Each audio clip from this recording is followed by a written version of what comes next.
Passez à autre chose. Rendez votre logette automatique. Plus besoin de prendre des risques. Dans ce cas, Scafme vous présente ses logettes intelligentes. Elle garantit la protection de vos appareils contre les mauvaises qualités du courant. Soyez en sécurité. Plus besoin d'aller faire des ponts des phases dans vos logettes, car elles s'exécutent automatiquement grâce à la logette intelligente. Une fois que vous placez ce dispositif, dénommé Pompball, votre logette sera automatisée et vous n'aurez plus à prendre le danger d'aller faire des manœuvres dans votre logette électrique. Notre adresse, Limité 10e rue quartier résidentiel, à 100 mètres de l'UDPS. Scafme, toujours à votre service.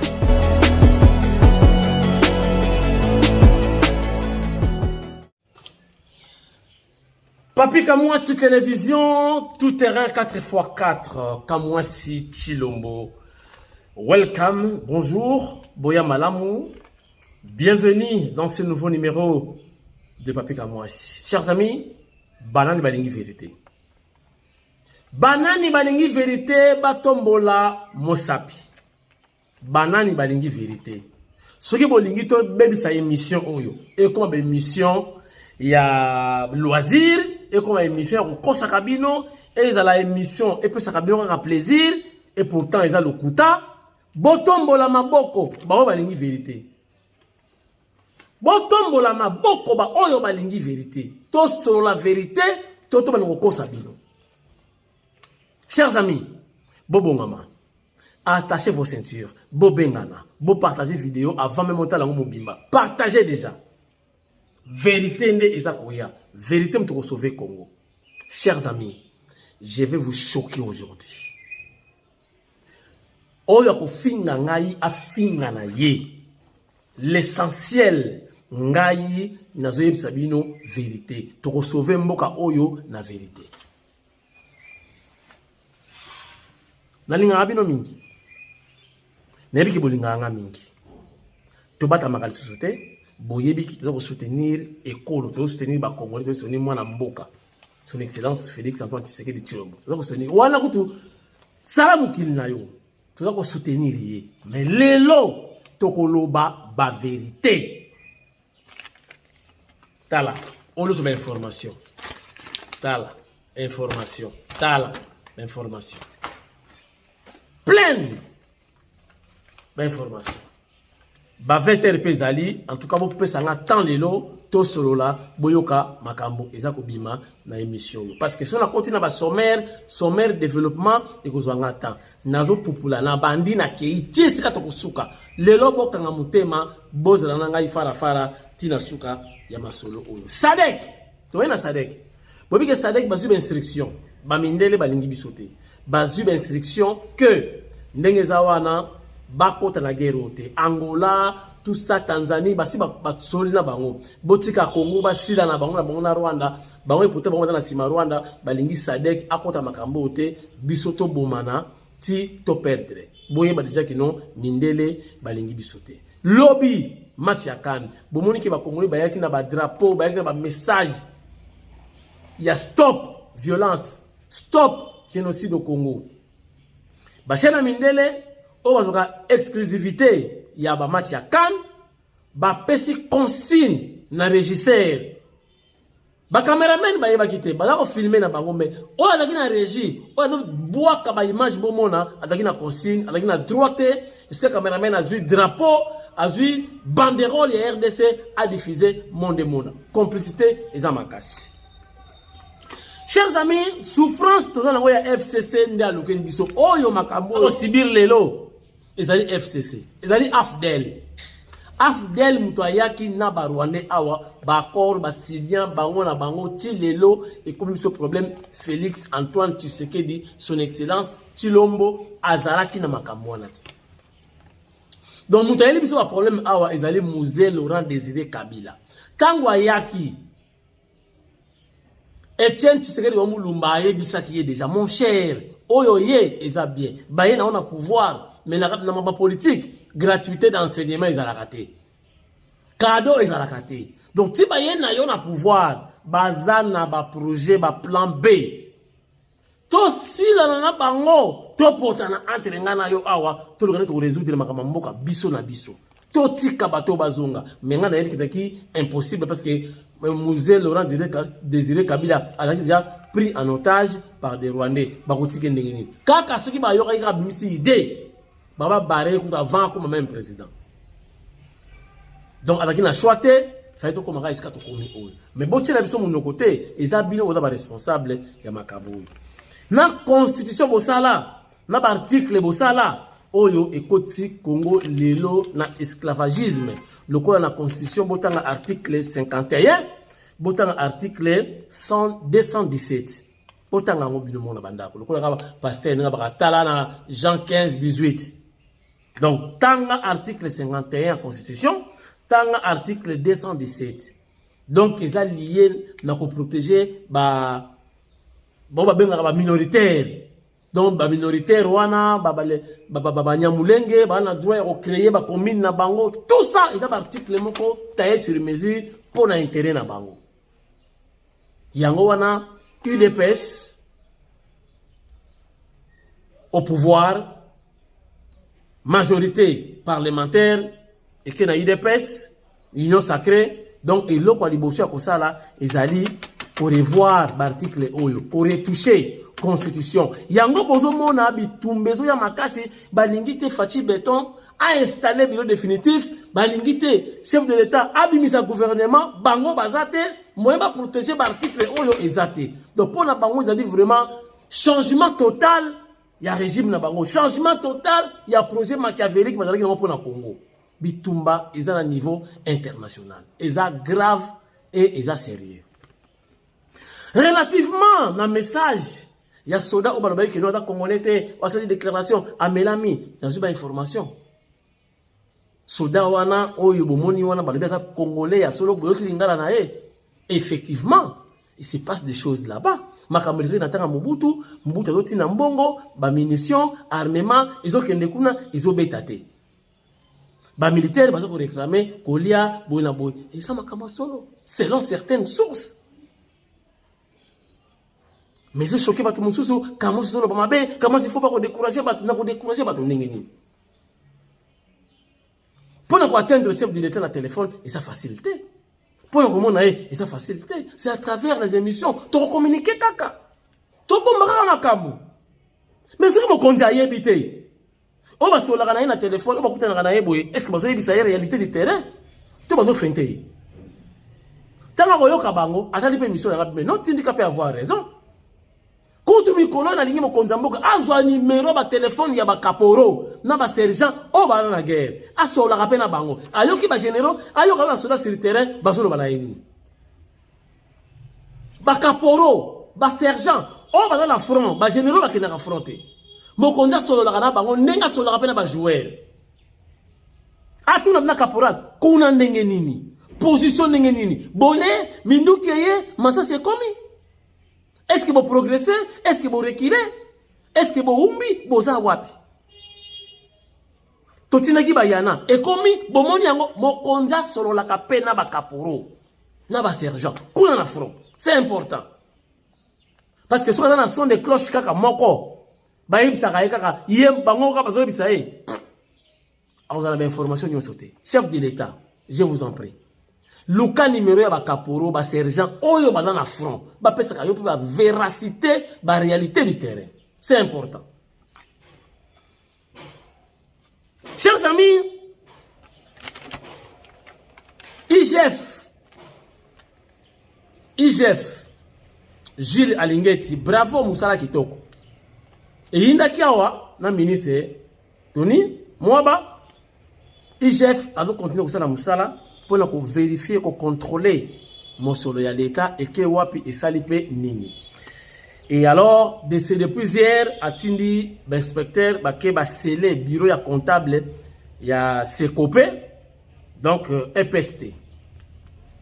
Donc comptable va sceller bureau certainement, on va enquête, ce qui est clair exact, y compris comptable, faut akeniko samba après ça éclaircissement par rapport à la gestion ya mbongo ya ministère wana. Chers amis, lelo nazongeli lisolo ya CPR. PCR ou CPR. Lisolo oyo tangu na yambaki ndeko gabana basele ndeko ya INC na Palais du Peuple batebele ba kritika ki. Mais na masoto solo laki na suka na lobaki nini? Soki bobo sanité. Na lobaki nini? Nabi mama solo yo na moni numéro 1 ya masolo oyo eza ye moko mfumu wa ditunga. Nde atindaki Tony Kanku ayebisa Vital Kamerhe mabeta boro wana. Mais je vous dis makambo yo efingisi Kamerhe na ndenge moko ya kosakalati. Politique eza na kadote. Dans idéologie ya mon cher kanga misu kanga matoi o bato bakoloba kanga ka matoi. Na lobaki eloko moko. Na lobaki eloko moko. Soki parce que ekomaki show Jean-Pierre Bemba kuta yebaki na ye makambo te. Yango mona lekaki alobi dali coup d'état au sein ya Union Sacrée. Alobaki rébellion au sein ya Union Sacrée. Lokola ndeko gabana atanga kimbala ebele kombo ya Tony. Na yebisaki ye. Donc soki ndeko Tony proche collaborateur ya président de la République a côté na masolo oyo na Vital Kamerhe chef de l'état yebité faut la sanctionner. Na senga ki sanction wana. Ngai na senga ki yango. Tony Kanku soki réellement a sali ki cop na Kamerhe et que le chef de l'état n'était pas informé, na senga ki ba sanctionner. Est-ce que ba sanctionner? Est-ce que ba inviter? Est-ce que ba convoquer? Nako choqué bino. C'est vrai, mutadama aza saint azate, Vital Kamerhe azana ba défaut, azana ba qualité. Yo pe au sali émission, yo pe au tali émission, azana ba défaut, ozape na ba qualité. Mais selon mes enquêtes, selon mes analyses, na yeko mona ke Vital Kamerhe azala ki innocent. Hier, Lobby Loleki, hier, informateur nommé par le chef de l'État, je cite Augustin Kabouya, Mouanaboute, AK-47, Chingoma, Chilum, Tosa Obika. Première réunion à peine nommé, première réunion, réunion au niveau, pour y identifier sa majorité, donc à dégager majorité au sein de l'Union Sacrée. Première réunion, Augustin Kabouya à peine nommé, Azaki na bato PCR. Na azalaki wana Tony Kanku. Na azalaki wana secrétaire général ya INC. Caméra yakiti. Avez-vous compris une chose? Conclusion de l'émission, na gabana basele na palais du peuple. Na loba kinini conclusion ngabi na moni na makanisi nanga PCR oyo eza ya mfumu wa ditunga ya yemoko PCR wana. Soki ya yemoko te ezali makanisi na ye eza ide na ye. Mais toyebaki te politique ezaka mystique esala makana butu. Mais na yebisi bino Kamerhe azalaki lynché, insulté. Nani afingi Kamerhe te? Nani afingi na ba journaliste na ba non journaliste ba video ya kala ebimi ba mikanda ya kala inikine bimi. Kamerhe afingami na ninga kosakalati. Ba dossier à 100 jours de bimi. Lobby, à peine m'a nommé secrétaire général, il y a eu des PES comme informateur. Groupement de Boswa Ayambi PCR. Yemoko Tony Kanku na place. secrétaire général Billy Kambale, il y a INC, na place, na Augustin Kabouya, na place. Bokomi, tous à la pas prophète, hein, mitou pe salaka, mitou yozomona. Est-ce que vous comprenez? Tout ça évoluer. Na bombe libino loko moko. Oyezo ya lobby. Boko amba masala nga to solo la. Tosuka na kota la émission te, to benga na kapé. Oluka positionnement politique. Oluka positionnement politique. Oluka adhésion. To benga na pe. To benga na pe, to sala ka partage. Est-ce que vous comprenez, Ngaï? Quand même, n'est-ce pas, venir à parler? Tony Kankou, na CG Kabouya, na secrétaire général de l'INC, première réunion à haut niveau, na PCR. Qui dit mieux? Là, qui a raison, tout le monde a raison. Tout ça la deuxième émission là mutu bo finga yifinga nga gabana basele bolo balanga to comme mutu INC te bozala ka bongo yango na sengi nebike boboya kaka boboya na sengi bande nyonso oyo bafinga ki Vital Kamerhe na bite bo senga pardon bo présenter ata ba excuse nebike boboya ngo boboya kaka, c'est votre droit. Azalaki naye innocent selon mes analyses. PCR, eza ya yete. Yera na bimisi mutu na ba dossier à 100 jours ebimi, baba beno so sala na mukili ebimi. Elati. Tozala na courage ya ko sala ba vidéo ya ko présenter ba excuse. Namakama 100 jours te, namakama mususu te, namakama ya PCR. S'il vous plaît, tu es bisaye. Bon, avec excellence, hein, ou Ndeko Vital Kamerhe te présenter ba excuse. D'ici 4 matin, vous voyez donc véritable auteur, to responsable ya PCR. Et ça Vital Kamerhe te. Yango botan pression le kaki. Bako kite ba moni makeno akomi na suka alabi ngai te Tony Kankou. Qui est Tony Kankou? C'est l'ombre de Mfumu Wadi Tunga. Ce que vous parlez de Mfumu Wadi Tunga, aïdi makamona te. Comme c'est la politique, Bemba ne savait rien. Bemba pas précipité quand on a vu sur journaliste, il n'y a pas petit bombe. Boum. Maintenant, première réunion, on va y aller MLCT, on va y aller PCR. Ah! Politique ine yango la politique on a chikité auto tangi na ipen ba édition la politique c'est la gestion de la chose publique pour l'intérêt général wana définition ya pamba sur terrain c'est autre chose voilà.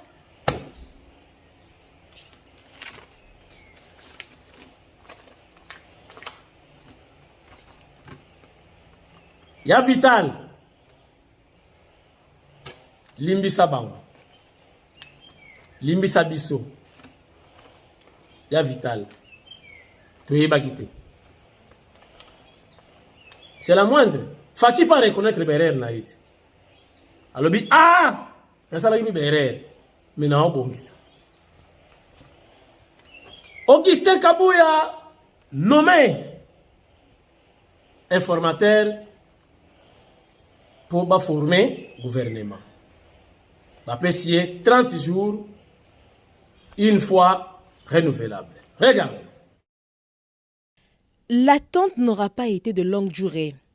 Moins de 20 jours après son investiture, le président de la République réélu vient de confier à M. Augustin Kabouya Tshilombo une mission d'information au fin d'identifier formellement une coalition majoritaire à l'Assemblée nationale. Cette exigence de la Constitution permettra la formation prochaine du gouvernement, le premier du nouveau quinquennat du président Félix Antoine Tshisekedi Tshilombo.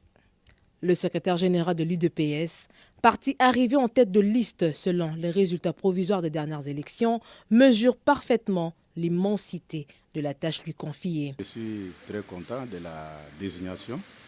Et je commence d'abord par remercier le Créateur des cieux et de la terre qui a permis que cette nomination puisse avoir lieu. Et remercier aussi le chef de l'État en particulier qui a porté son choix sur ma personne. Ce n'est pas parce que je suis plus intelligent que tout le monde, mais c'est un destin. Dieu a voulu que ça se passe ainsi. Je dois vous dire sincèrement que, politiquement parlant, je suis l'informateur naturel du chef de l'État, comme je suis le responsable numéro 1 de sa famille politique. J'étais obligé de faire ce travail même avant ma nomination comme informateur. Cette mission marque la volonté du chef de l'État de mettre en place dans un délai raisonnable un gouvernement capable d'accompagner sa vision déclinée dans son discours d'investiture. Vision qui priorise la préservation de l'intégrité territoriale du pays et l'amélioration de la vie sociale du peuple. Augustin Kabouya devra présenter son rapport dans 30 jours, une durée renouvelable, une seule fois.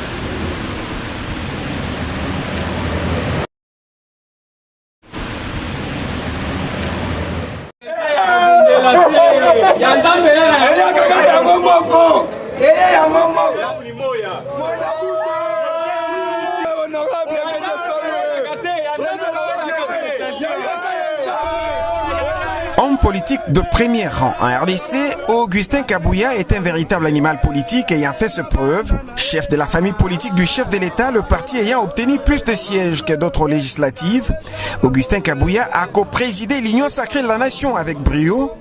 Élu massivement sous les labels de son parti UDPS dans le Moamba, Moana Bouté est bien parti pour mener à bien sa nouvelle tâche de l'informateur.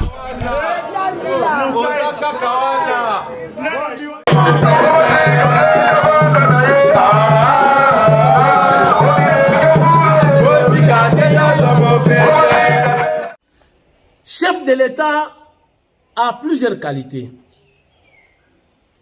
Azalaki désigné comme facilitateur, il y a conflit interne au Canada Tchad, mais a réussi à réunir Bango et puis signer accord de paix pour le Tchad. C'est une bonne nouvelle pour le président de la République et pourquoi pas pour la République démocratique du Congo. Regardez. Facilitateur désigné par la CEAC pour le processus de transition politique au Tchad, le chef de l'État Félix-Antoine Tshisekedi Tshilombo vient d'obtenir la signature d'un compromis politique entre le gouvernement tchadien, représenté par son porte-parole Abderrahmane Koulamala et l'acteur politique Mahamat Ahmad Lazina, premier président du mouvement national pour le changement au Tchad. Cet accord politique porte sur 2 points essentiels. 1. L'acceptation par le gouvernement tchadien du retour de M. Mahamat Ahmad Lazina, président national du MNCT, et garantir sa sécurité et sa liberté d'exercer ses activités politiques en toute quiétude et plaider en faveur d'un examen plus approfondi de ses revendications auprès de la justice concernant l'exercice de ses activités politiques. 2. L'engagement de M. Mahamat Ahmad Lazina, président national du MNCT, à n'entreprendre aucune activité politique dans le but de troubler l'ordre public et la paix sociale et de respecter les lois et règles en vigueur au Tchad. En exil depuis plus d'une année, l'opposant Mahamat Lazina a salué le leadership éclairé du président Félix Tshisekedi et l'ouverture d'esprit du président Mahamat Idriss Déby. J'aimerais tout d'abord remercier très sincèrement son Excellence Félix Antoine Tshisekedi Tshilombo, président de la République démocratique du Congo, par ailleurs facilitateur au processus de transition de notre pays. Ces compromis politiques nous permettra de rentrer au pays dès cet instant. Et vous savez très bien, c'est plus d'une année que nous sommes que nous avons quitté le pays. Alors cet accord nous permettra de rentrer de cet instant avec tous les cadres du parti. Ça c'est très important pour nous et en même temps assure aussi notre sécurité une fois au Tchad. Dans les heures qui suivent, Mahamat Lazina va retrouver son pays et participer activement au processus de transition de son pays. Makamuna lobi awa Makambuya Est ba responsable bazali ba vraie information ezali ba affairiste bazali ba osala mikolo mbongo zo makaka la compte armé. Mais est-ce que mbongo wana ezokoma na destination? Mbongo wana ezosomba réellement minduki? Est-ce que minduki yango ezokoma na destination? Est-ce que bazosalela yango convenablement? Willy Micheki abeti biloko. Regardez. Troubles du système immunitaire, chute de tension, maux de tête, fatigue, perte de poids, frigidité et diarrhée. Dites adieu aux inconforts et retrouvez une nouvelle jeunesse avec une tasse de Maxi Bien-être au quotidien. Une solution bio composée de plantes traditionnelles, 100% naturelle et reconnue pour sa vertu. Une formule adaptée pour hommes et femmes. Depuis plus de 10 ans, le Maxi Bien-être Café renforce le système immunitaire, restaure la fatigue physique, améliore le sommeil, aide à stabiliser la tension et la glycémie, nettoie les reins, soulage l'hémorroïde et la constipation. Chez les hommes, le Maxi Bien-être restaure le dysfonctionnement sexuel, l'impuissance et l'éjaculation précoce. Maxi Bien-être est disponible partout dans le monde. Passez vos commandes sur www.maxibienetre.com. Les mamans ndala bazay nyoso mamanu ndala ba bloquer bango awana Kinshasa. Et c'est mais d'être sengi na chef commandant suprême ya FARDC ndeko Félix. Toza na yo ndeko. Tuna ka pe biso. Oui binga presse non? Tuna pe biso. Tu biso vérité biso ndo tu amboka. Mais pourquoi? Bitumba ombele sila kala, il y a une complicité moso kolia ka mbongo au sein de l'armée. Oui, au sein de l'armée parce que mbongo bato ya passer comment expliquer que ba troupe yo tika no basadek nano. Biso nano. Okomona bato ba on a bombardé bato bazali. On bombarde parfois ba vie de place bato bazate. Même les Bazalendes qui sont déterminés parce qu'aujourd'hui ils ne sont plus des rebelles, ils sont maintenant dans la réserve des FARDC. Ah vieux, tu lié le côté. Tout ça l'équipement. Oui, même Mintou vous en côté. Oui, comme leurs leaders puisque ce sont déjà des communautés. Mais aujourd'hui, ils ne sont plus des groupes armés, ils sont des réservistes et des FARDC. Mais on nous apprenons. Mais il n'y a bazar en accompagnement. Alors que 1 milliard, il y a sont pas suffisamment équipés, suffisamment alimentés, suffisamment soutenus par le gouvernement. Justement, il faut quand même que IGF yango na nakamaka IGF yango agenda kutana tour partout. Pourquoi? Agenda kutana au ministère de la Défense. Puisque le ministère qui dépense le plus, c'est le ministère de la Défense. Agenda on a état-major général. La force terrestre, parce que ceux qui n'ont pas de chiffres, mais aucun intérêt, et bon, opération de tour. Makambo, tu as vivre pas à Kabila l'armée, tu sais quoi ici la tête?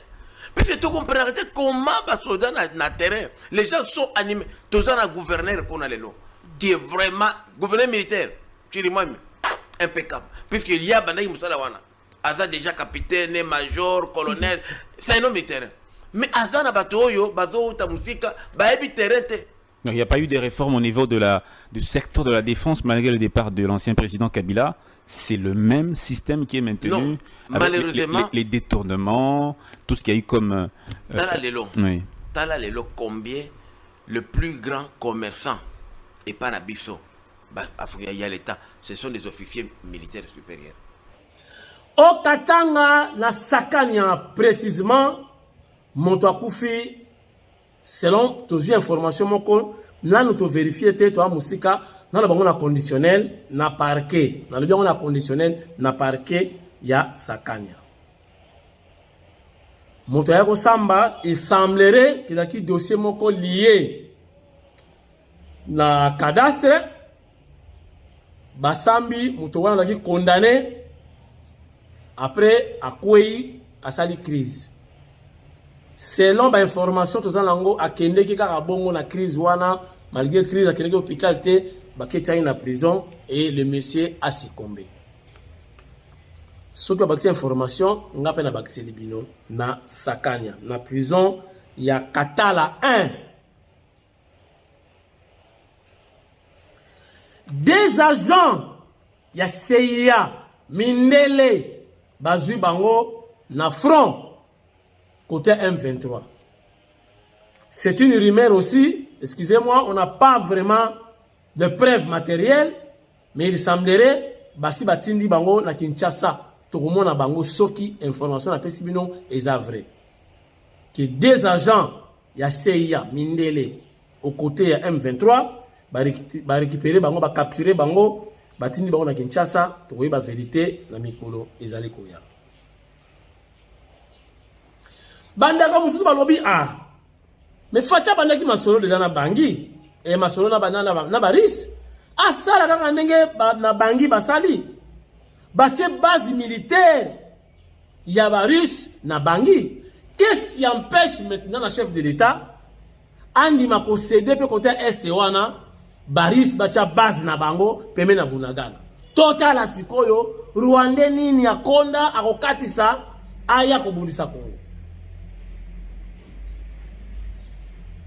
base militaire russe na est ya RDC. Qui sont pour? Qui sont contre?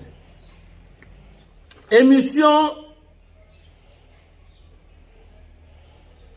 et aussi là na information Yamawa c'est Wenge BCBG ba outi ko perdre un grand danseur. Il y a même groupe. Il s'appelait Moulala Moulex. Yé Moutabana Robina Danso, il y a télécommande magnéto. Donc Moulala Moulex n'est plus. En attendant les programmes, je crois notre chaîne également sera là pour la Sabino déroulement. Il y a un obsèque, ce qui programme et bibi.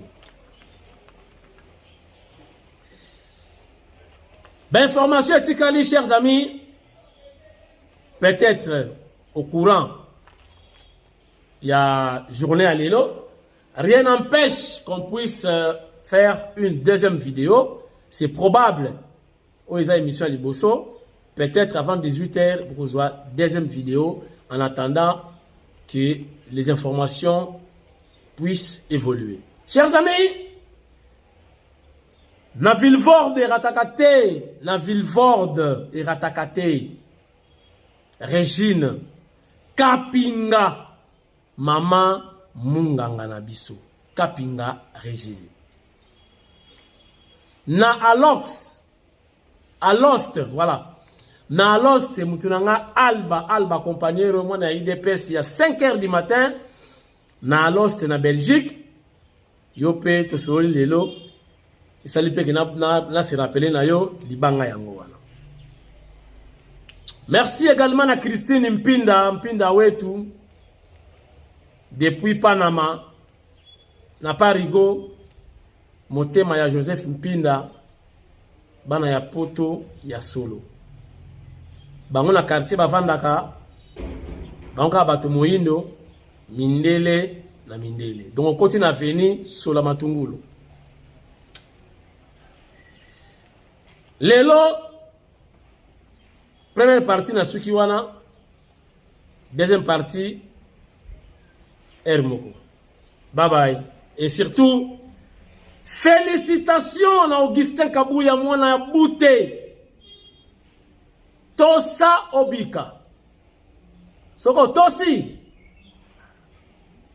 Obiki, hein? Kotosa, ils ont beaucoup bouté. Mais ce qu'on t'a cité, Obikate yo na mwasi na bana. Tosaka. C'est la moindre des choses.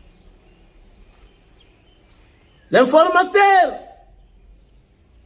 AK-47 Kalachnikov Augustin Kabuya Chingoma Chilumba Hermo